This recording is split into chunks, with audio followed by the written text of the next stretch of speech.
just October. I've never done Preptober, so I don't really know how it works, but I might try because I think I am going to do Nano, which we'll talk a bit more about. But I started a new book last night, and I'm already at 76%. I started last night at 11:30, and it is now like 10 o'clock the next day, Tuesday. So like I read up until like 56% last night, and I read 20% on the train this morning. I'm flying through it.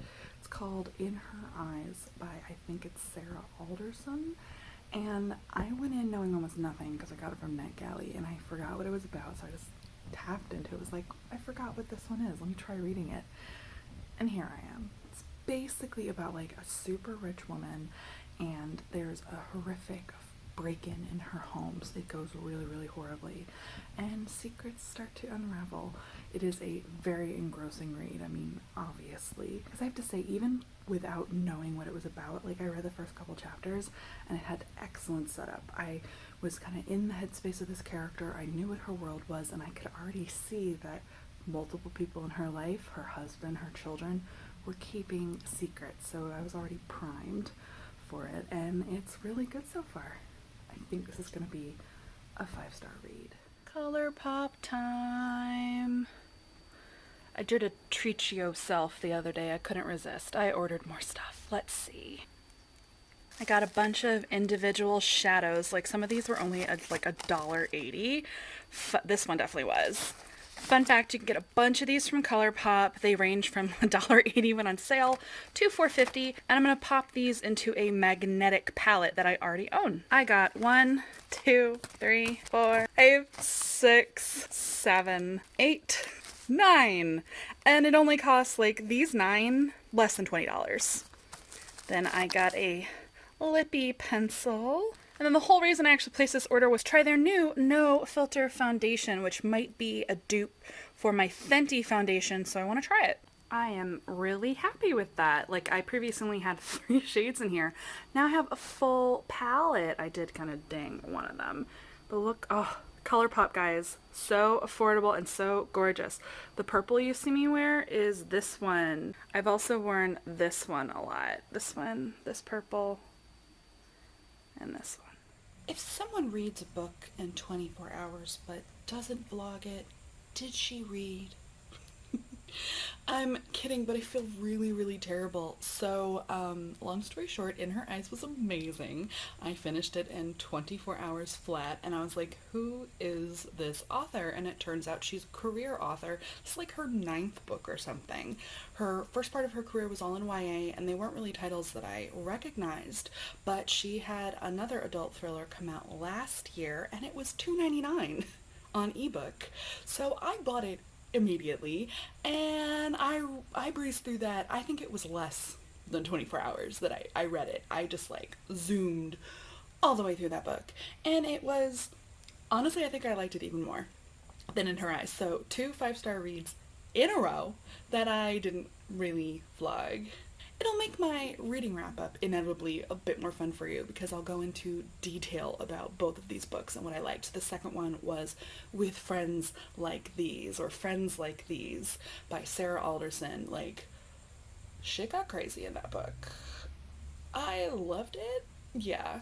So I don't know what my next read is. I'm still debating that. I'm either gonna throw myself headlong into another thriller, or Kindle Unlimited recently added a few celebrity memoirs that I have been wanting to read, and I'm like, hey, if they're free, because I'm part of Kindle Unlimited, I'm probably going to read them. So I downloaded the Tiffany Haddish book as well as the Busy Phillips book last night, so I might do one of those next. But my thing is, again, you guys haven't seen me go on a memoir binge since I started this channel. It can get real bad. I had a celebrity memoir phase that lasted for like 6 months where I just cycled through like dozens of them.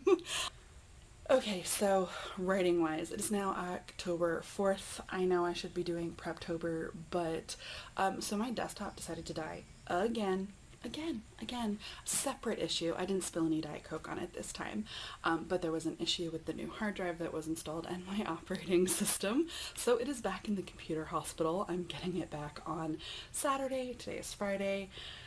But it kind of threw my week for a loop, and I'm definitely kind of feeling that low grade anxiety that comes both from is my computer okay?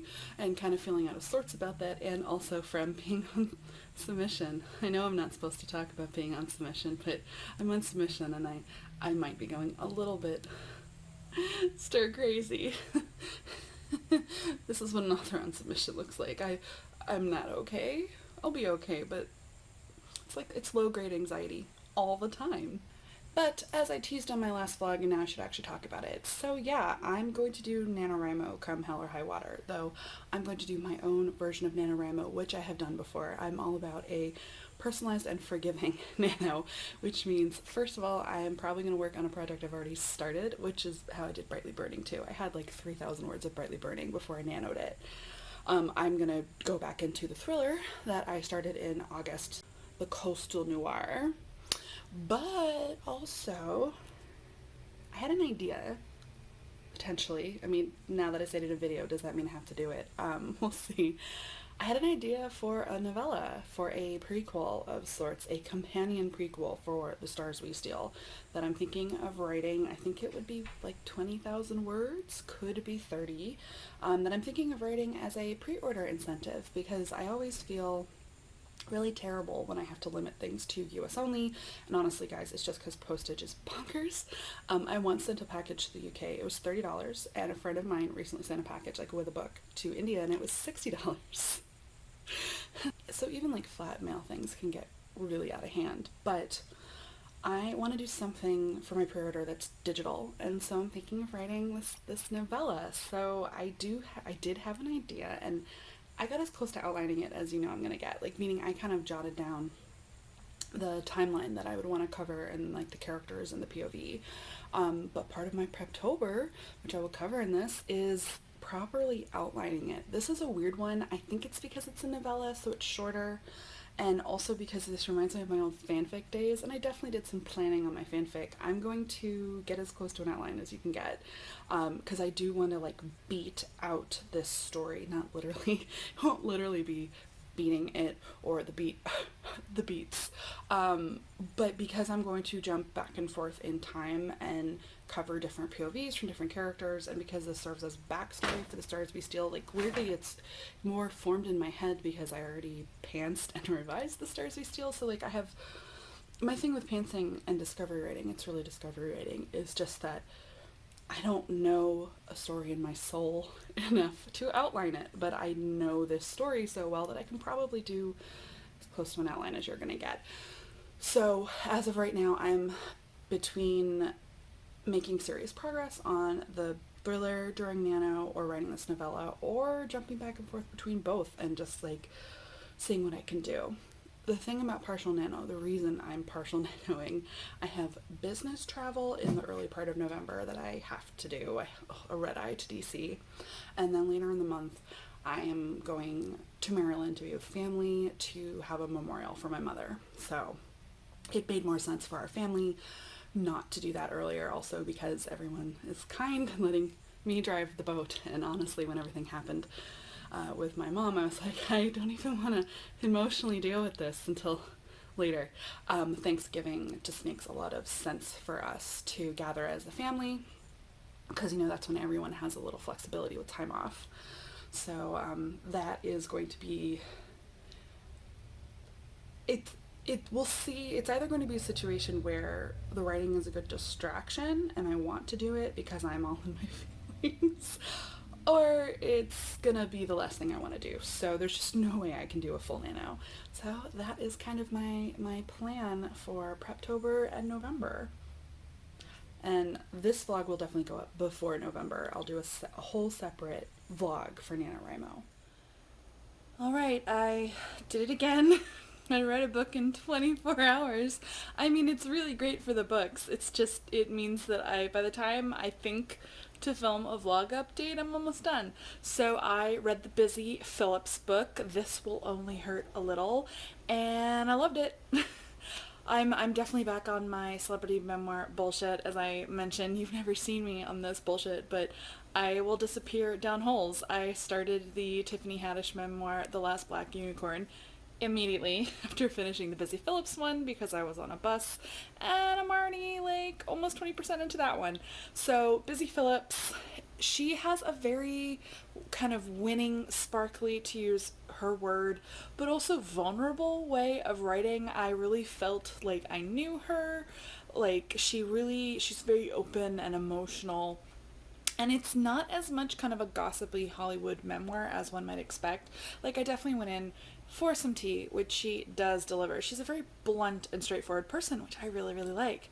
But she generally kind of told her life story and had a lot to say about a lot of different things, family dynamics, gender, politics. Like, definitely there was some stuff in there about like Me Too, because she is a sexual assault survivor, but also just talking about some of the bullshit in the industry and feeling, like she was always on the other side, like not in the boys club, and some of the stuff that happened to her. Like, yeah, it was really interesting, very candid, and I enjoyed it. I honestly wish there had been more. I would have read 100 more pages of it. She's just very kind of funny and insightful, and she gives you that tea. She names all of these people she's interacted with and like bad things that have happened. And so, yeah, now I'm reading The Last Black Unicorn. It's exactly what I expected it to be. It's full on Tiffany Haddish. She's funny, she's warm, and it's written the way she talks. So it doesn't feel too formal, and like, she definitely wrote it herself, which I always appreciate. I appreciate that with Busy's as well. It didn't feel like there was a heavy hand from a co-writer or a ghostwriter or an editor. It's always nice when the celebrity writing the memoir can actually do a lot of the writing themselves, or at least the person who they are working with, these are often co-written, does a very good job at maintaining kind of their voice on the page. The real danger now is how far into this hole I fall. Both of these are on Kindle Unlimited, as I mentioned, so part of reading them is that they're free, in essence. So it's easy. It's easier for me. I'll probably bounce back into my thrillers after this, although it's October, it's spooky, and I have a couple spooky books on my TBR that I haven't read yet, such as The Bone Houses by Emily Lloyd Jones, that just came out, and The Devouring Grey by Christine Lynn Herman. I feel like I should read both of those this month. We'll see if I do, but I mean, that's kind of that was the thought that I had, that why not do a spooky, like, kind of read, and it'll be nice for the wrap up, so that it's not all just like me reading winning celebrity memoirs. And just because I love my celebrity memoirs, are there any you have read that you think I should read? It's possible I've read them, but it's possible I haven't, and I just honestly love a good celebrity memoir. Like, by celebrity, I mean like actresses, comedians, other kind of public personalities. I like it when they're like a little kind of wry and funny. I love good Hollywood gossip. I love behind the scenes looks. Like, sometimes it's like a memoir of like an old Hollywood star. I love all of that.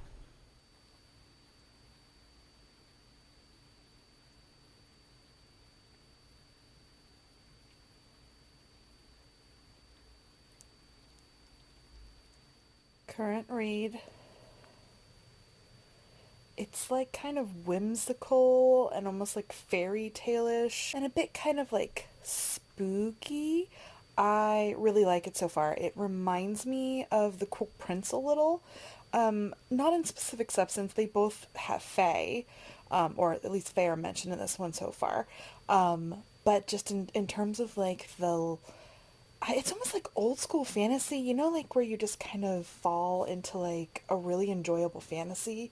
But it's like, it's not high fantasy, it's like grounded, like creepy fantasy.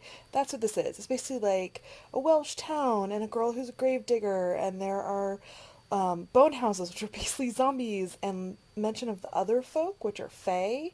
And I'm on page 82, and I really like it so far. Hello, happy Friday. It is October 11th. It's October 11th. What a week. So I finished The Bone Houses. It's not a fae book. Fae are like part of the backstory. They're called other folk, and it lends to this kind of fairy tale-esque whimsical quality, but it's not a fae book, which I actually really liked. This was an unequivocal 5-star read. And I know I'm generous with 5-star reads, and often I don't really regret things, but sometimes I'll read a 5-star read where I'm like, this makes me reevaluate all my other 5 stars. This was like this is an emphatic 5-star. I loved it so much, and if you're even vaguely inclined to read The Bone Houses, do it.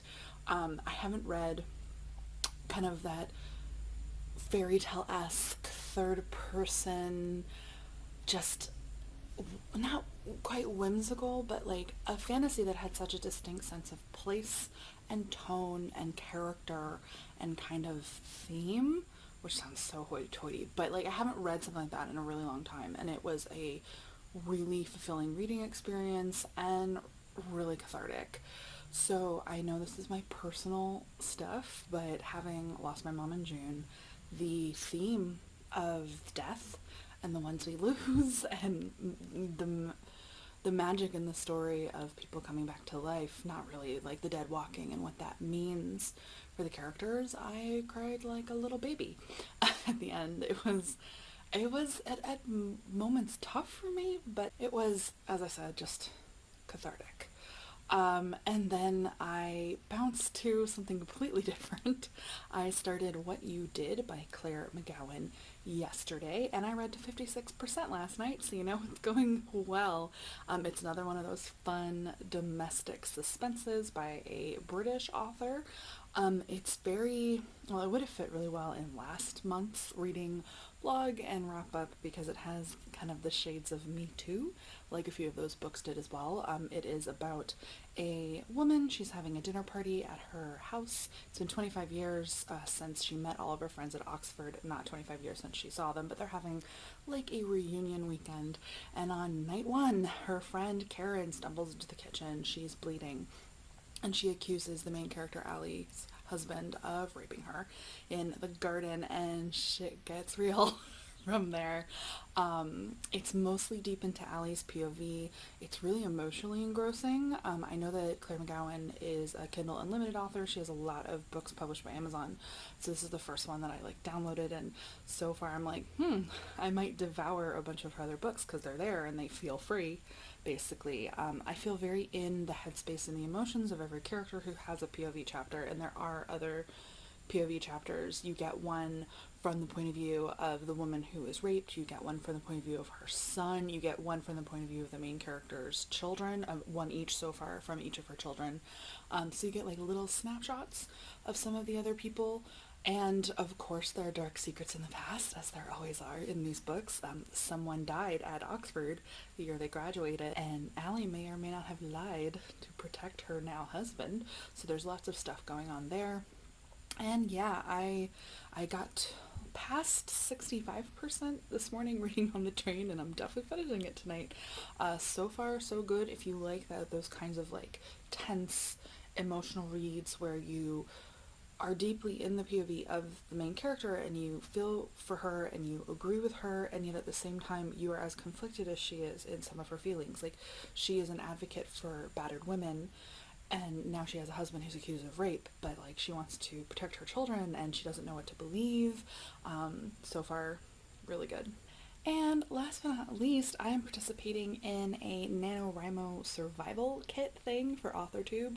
I don't know if you're going to see this vlog first or see that video first. It might be that video. It'll be posting in a few weeks. I'm waiting to receive my goodie box. So it was a random draw, and I was selected for someone, and I won't say in this video who it is because I don't want to spoil it in case this does go up first, but give you a little sneak peek of my box, which I am shipping off today. See, I wrote a little note, and I have a bunch of stuff in here wrapped in tissue paper. I'm not going to show you what it is because that'll ruin the surprise when the recipient posts their video.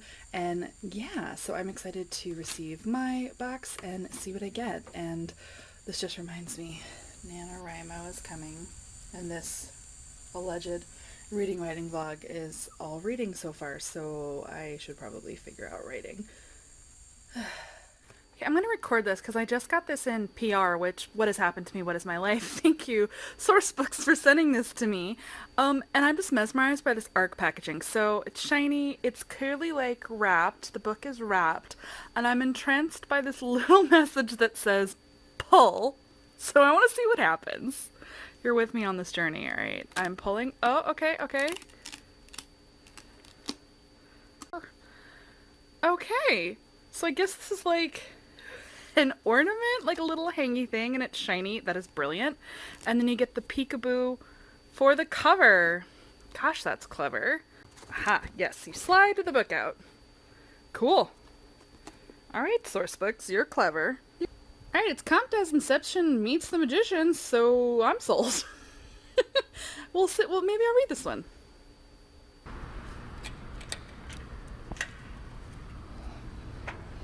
Out into the world. Hey guys, today I am volunteering with WriteGirl, where I have been volunteering for like, I think 6 years now. I help girls in Los Angeles with their writing, but they also have a college program. So I'm going to volunteer today, and I'm gonna take you along. I haven't been reading or writing, and we'll talk about that.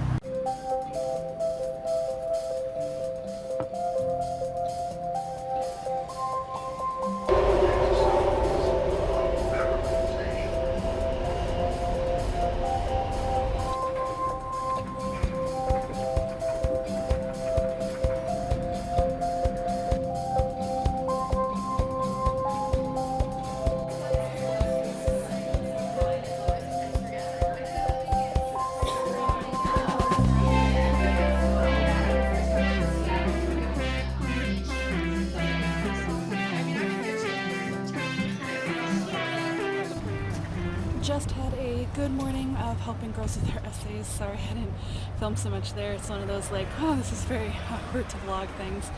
Helped a girl with her Yale subs, which was really fun. Yeah, it's one of the most fulfilling activities I do. It's why I'm so into the whole college admissions thing. I've helped so many girls with their applications. So often they don't believe in themselves, they don't think they can go to some fancy school, and it takes encouragement and help, and then they get in and they get fantastic scholarships. So it's something that just I really love doing. Hey guys, it is Sunday, October 20th. I guess I should talk about Preptober. I kind of did a thing, and also I haven't been reading. I finished the last book I read. It was really good, and I've kind of been in a book hangover, but really I've been in a slap down a new video game hole over. I downloaded a new video game called Banished last week, which is a settlement strategy builder, which is super my jam. So I played that almost every day for over a week. I actually didn't play it today because I had to catch up and do filming. So today's the first day I haven't played it in over a week. And I'm honestly just letting myself enjoy it because of, I'm still in submission, and this is almost like my vacation time where it's like, I technically don't have obligations. Like, I've read more than enough for my next reading wrap up, and Nano's coming, so that's been my excuse. Nano's coming. So I did write a short pitch, which is one of my tips for Preptober, for my new thriller.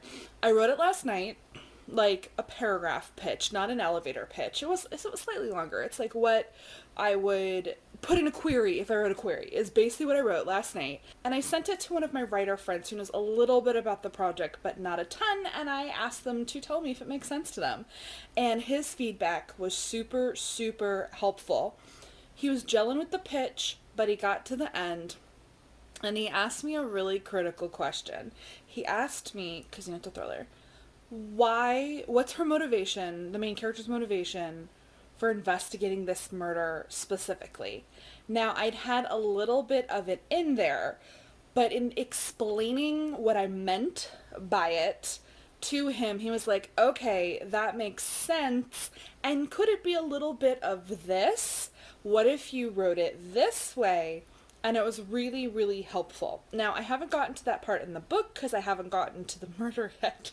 But his question and firming it up in the pitch has given me some really good new ideas for some of the motivations that I can explore when I get to that part of the book, and developing it so it's a little bit more rich. And I definitely think it's the kind of thing that it'll come up for any reader who's reading it. So I think it's going to make for a much stronger draft. Also, I realized that the colors on my face are changing. It's because my TV's on its screensaver. So Yeah, you can tell when there's something purple on the screen because it like throws color onto my face. So that was super, super helpful. I otherwise don't think I'm gonna do heavy prep for the book because I'd already done so much development for it in August. I already know what like my day one assignment is, and it's going into chapter one and adding on to it to add this like little bit of creepy intrigue that I want to use as a thread for what's going to take me up to the murder. And then where I had left off was well, in fairness, a scene that I kind of ran out of steam on, so maybe there's one more thing I'll do in Preptober for this. I might brainstorm what happens right after that scene. But I think between those two things, I'll be pretty well set up for Nano on that book, which brings me to, am I going to write something for a pre-order campaign? I'm still not sure. I ended up really second guessing myself because 20 to 30,000 words of a novella is a lot. That is a big writing project to take on, especially where I would like to push through on the thriller draft, which is a book I can actually sell. So I talked to some friends who have done free like bonus stuff for pre-order campaigns before, and they've all done short stories. I've never written a short story, but it's really pushing me to think, is there a short story I could write rather than a novella for the pre-order campaign? So I'm still noodling on that, what I could offer, which, I mean, hurry up, because I have plans to launch my pre-order campaign in November. Honestly, that the digital add-on to it for both domestic and international might be something I add after the initial pre-order campaign has launched. I have all the materials for the US part of the campaign, the actual physical materials I'll be shipping. I have samples of all of them so I can take pictures and like get everything set up. I think you guys are gonna be really excited. I mean, I'm proud of what I came up with because I did it all by myself, and I'm really proud of myself. But I need to really challenge myself on like what would a short story be, a good short story, and whether I'm thinking I gotta go back to my fanfic roots is really what I have to do. I say I've never written a short story, but I've written plenty of fanfic, and I think that's how I have to approach this. It's a missing scene from a book, it's a deleted scene, it's a scene from the other person's point of view, and I've been thinking of mining both Brightly Burning and The Stars We Steal, whether there's little moments there. So if you're watching this and you have read Brightly Burning and you liked it, what would you want as like bonus material to Brightly Burning? Maybe that will give me a good idea. I figure most of the people who might be interested in doing the pre-order campaign for The Stars We Steal might have already read Brightly Burning. Not all, obviously, but since I have a book out, maybe the bonus material for international orders is Brightly Burning related, or it's The Stars We Steal. I haven't decided, and I need to get on that. Okay, it's Monday now, and I decided I needed to read more books. So I started a book last night. I want to read 2 more books in the month of October at least. So I started one called Missing Person by Sarah Lotz. It's a thriller, it's a suspense book. I downloaded it months and months ago because it's a publisher. Oh, I've been having a problem with my wrist. Hi. It's a publisher that put me on like auto download, like I can download any of their books when I want. And I've liked all of them so far, so I'm more willing to give their books a shot. And I'd say it's not a straightforward genre thriller. It's more like a mystery suspense that almost feels like a novel with a capital N. And if you're a regular thriller reader, you kind of know that distinction, meaning where you're reading a book and you feel like, well, it could be a novel with a capital N. So the basic story is there's a kid in Ireland, and he finds out that his uncle, who died before he was born, A, didn't die, and B, was gay just like him, and he decides that he wants to try to track him down because the family finally admits that he went to New York instead of, well, the family lied and said that he had died. And not even his mother knew, and his uncle was his mother's favorite brother and said that he was the spitting image of him. So he posts online about his uncle using an old photo, and then it switches to another POV. It's a 4 POV book, so the kid, Sean, is just one of them. The other POVs are all people who are on a website called Missing Link, so it's kind of like Unresolved Mysteries subreddit. It's a website where people do crime sleuthing, but specifically unidentified deceased persons is what they specialize in. and they think that they connect his uncle to a unidentified body that was found in 1996, and it kind of kicks off this whole thing. One of the POVs runs the website, another one of the POVs, like the case of the boy in the dress, who is who they think his uncle might be, was like her baby, but she got into a huge falling out with the site owner over taking one of their cases too far. And then the fourth one, this is where the book gets really intriguing and why I'm like, okay, I'm here for this ride. Though I also just find the idea of the people who do sleuthing on websites really interesting. The fourth one, they think that he's a former law enforcement person who's also on the forum, and you're reading his chapters and you're like, are you a sociopath? Are you a serial killer? Did you kill that boy? Because there's definitely something wrong with him. I've only read a few chapters of him, but something's fishy. So I like the 4 POVs. It's of course in third person, and I'm keen to see how things unfold. I'm at the 30% mark now. Alright, it's Saturday the 25th. I finished Missing Person. Pretty good read, gave it a nice 4 stars. Very good if you like kind of true crime with an internet angle, and I won't say unreliable narrator, and this isn't really a spoiler because it's really clear. Anytime something's clear in the first 30% of the book, I feel like I can kind of talk about it.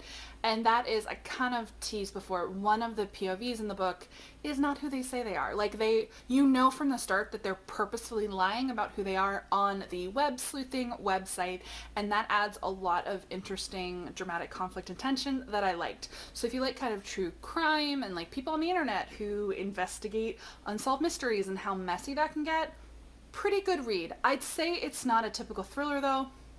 It did feel a bit like more of like a mystery suspense novel. Also, my one quibble, which I'll talk about more in my wrap-up video when I film it, it is a British book and it's published by a UK publisher, and they made zero effort whatsoever to make any of the American characters sound American. 3 of the 4 POVs are American, but it's a pet peeve of mine, I will admit. The kind of, they use rampant Briticisms, the way they think, the way they talk was super British, and it took me kind of out of the suspension of disbelief more than once, whereas like, that's not an American. They're supposed to be from Minnesota, Washington State, and Nevada, but then they would say things like going to the till, and I think there was having a spot of tea in there, and then one of them were saying a people mover, which is a minivan apparently. That kind of stuff does kind of bug me, but also it's a book by a British author, published by British imprint, so maybe I should shut up about that. Also, wow, I'm using the new Charlotte Tilbury foundation, and I think it looks really nice. I think I have to buy it. Other interesting things from this week. I saw the musical Anastasia, and I hated it. I really hated it. I think it didn't, well, Anastasia is not the main character of the Anastasia musical, and it had a serious problem with basically character arcs, motivation. The villain and the quote-unquote conflict there was bullshit. I don't like the way they rearranged the songs. I basically felt nothing. From like a book perspective, it's not well written. I have feelings. The best characters in it were the 2 side comic relief characters, and the romance wasn't very good. Really didn't like it. Okay, I'm reading one more book. We'll finish off the vlog on the last book that I'm reading, which is another Claire McGowan. It is The Other Woman. It comes out from Amazon Books. I actually think it came out this week. I got it from NetGalley and just started it yesterday, but so it should be out now. And I mean, I'm 20% in, and it's just like the last one I read, where she's very good at emotional immediacy and creating like, when you're in the POV of each of the women. This one so far has 3 different POVs, but I did spy in the chapter listing that there will be a few more. I feel very in their POV. It's 3 different wives. One is a widow, and the other 2 are in unhappy marriages. And there's definitely some intrigue of like, whether one of them had an affair with the other's husband, like that kind of thing. But I'm still early enough that I'm not quite clear on the plot, but it's one of those classic domestic suspense where you know there's tricks up the sleeve of the author in terms of who the women actually are and how they connect to each other. So far, so good. So I did it again. I started and finished a book in 24 hours, so it didn't even make the reading vlog. I mean, good for me. It's honestly been an incredible reading month. My wrap up is gonna have a lot of books in it. So I finished The Other Wife in 24 hours. It ended up being really good. If you like The Wife Between Us, I recommend it. It has very similar kind of emotional pull and twistiness. And then I almost had a book hangover from it, and I decided to throw myself into another book, to try to get into another book. And I went to a book that has been on my Kindle for an obscenely long time, an embarrassingly long time, minimum 6 months, if not 8. One of the first books I requested from NetGalley, so an obscenely long time. And I was like, oh, I've been putting off reading it because I knew that it had a sci-fi twist in its premise, and you're like, but Alexa, you like sci-fi? Yes. But when you were in the mood to read a pure realistic thriller, you want to read a pure realistic thriller.